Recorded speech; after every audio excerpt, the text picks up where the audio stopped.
Hello friends, I am Gami Safira. Subject Hindi, Standard 7, Chapter 3rd. Welcome to my online class. कल हमने chapter 3rd देखा था। क्या नाम था?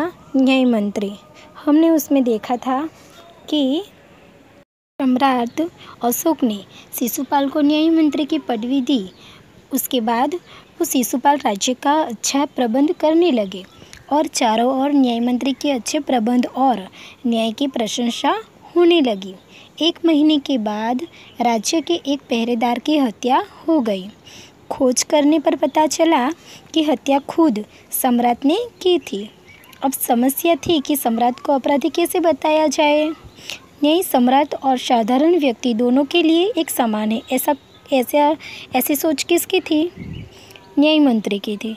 तो न्याय मंत्री ने अपना कर्तव्य निभाया।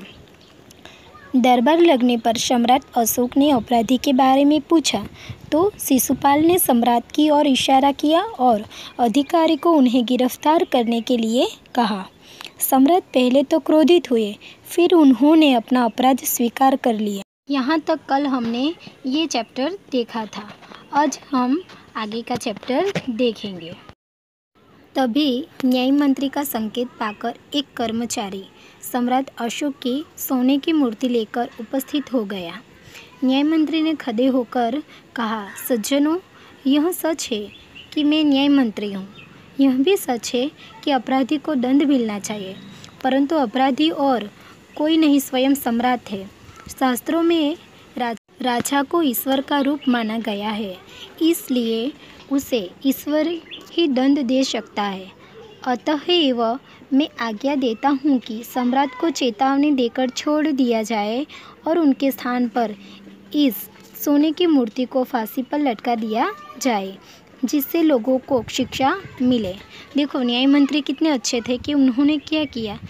खुद एक न्याय मंत्री, इसलिए वो सम्राट का अपमान भी नहीं कर सकते और एक तरफ वो ईमानदार है, तो वो अपना न्याय नहीं सुनाएंगे तो वो भी अच्छी बात नहीं। तो उन्होंने क्या किया, सॉल्यूशन ढूंढा और एक कर्मचारी को बोला कि एक मूर्ति, सोने की मूर्ति लेकर आए और सोने की मूर्ति सामने रखी और बोले कि न्याय मंत्री ने खड़े होकर कहा, सज्जनों, यह सच है कि मैं न्याय मंत्री हूँ।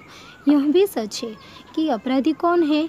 सम्राट अशोक है, परंतु अपराधी और कोई नहीं, स्वयं सम्राट है। तो शास्त्रों में तो ऐसा भी लिखा गया है कि राजा को ईश्वर का रूप माना गया है और इसलिए उसे ईश्वर ही दंड दे सकता है। हम तो इंसान है, तो राजा को हम दंड दे सकते नहीं। अतः मैं आज्ञा देता हूँ कि सम्राट को चेतावनी देकर छोड़ दिया जाए। क्या किया कि उन्होंने अपना धर्म भी निभाया, एक न्याय मंत्री का धर्म भी निभाया और राजा को बोला कि उनको क्या करना चाहिए, उनको चेतावनी देकर छोड़ दिया जाए। जिस तरह से दूसरी बार कोई गलती करेगा तो उनको भी सज़ा मिल सकती है। तो इस सोने की मूर्ति को फांसी पर लटका दिया जाए, जिससे लोगों को शिक्षा मिले। तो न्याय मंत्री का न्याय सुन लोग उनकी जय जयकार कर थे कि वाह, इतना अच्छा न्याय सुनाया। जब सब लोग चले गए तो शिशुपाल ने राजमुद्रा सम्राट अशोक के सामने रख दी और बोले, महाराज, यह राजमुद्रा वापस ले ले, मुझसे यह बोझ नहीं उठाया जाएगा। क्या किया, शिशुपाल ने, सब लोग चले गए राज दरबार से, तो उन्होंने जो सम्राट अशोक ने पहले राजमुद्रा दी थी वो उतार कर किसके सामने रख दी? सम्राट अशोक के सामने, और बोला कि महाराज, यह राजमुद्रा वापस ले ले, क्योंकि मुझसे यह बोझ नहीं उठाया जाए, क्योंकि ये बहुत बड़ी रिस्पॉन्सिबिलिटी है ना।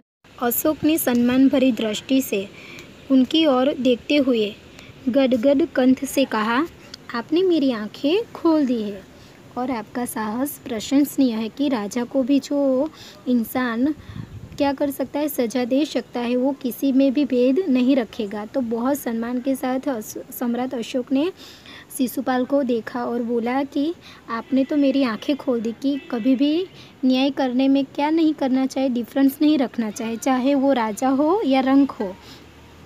तो यह बोझ आपके अतिरिक्त और कोई नहीं उठा सकता। ऐसा किसने बोला? सम्राट अशोक ने। और न्याय मंत्री निरुत्तर हो गए। निरुत्तर हो जाना यानी कुछ नहीं बोलना, एकदम शांति से स्टॉप खड़े हो जाते हैं ना, वो। इसी प्रकार शिशुपाल अपनी परीक्षा में सफल हुए और सम्राट अशोक के न्याय मंत्री बने रहे।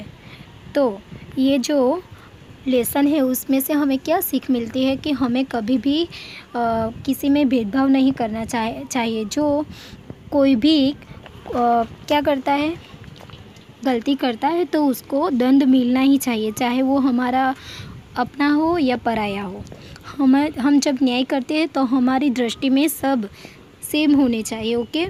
कभी भी डिफरेंस रखना नहीं चाहिए। जिस तरह से न्याय मंत्री ने राजा को भी सजा दी, उसी तरह से हमें भी न्याय मंत्री, ये लेसन से हमें ये सीख मिलती है कि हमें कभी भी न्याय करने में डिफरेंस नहीं रखना चाहिए।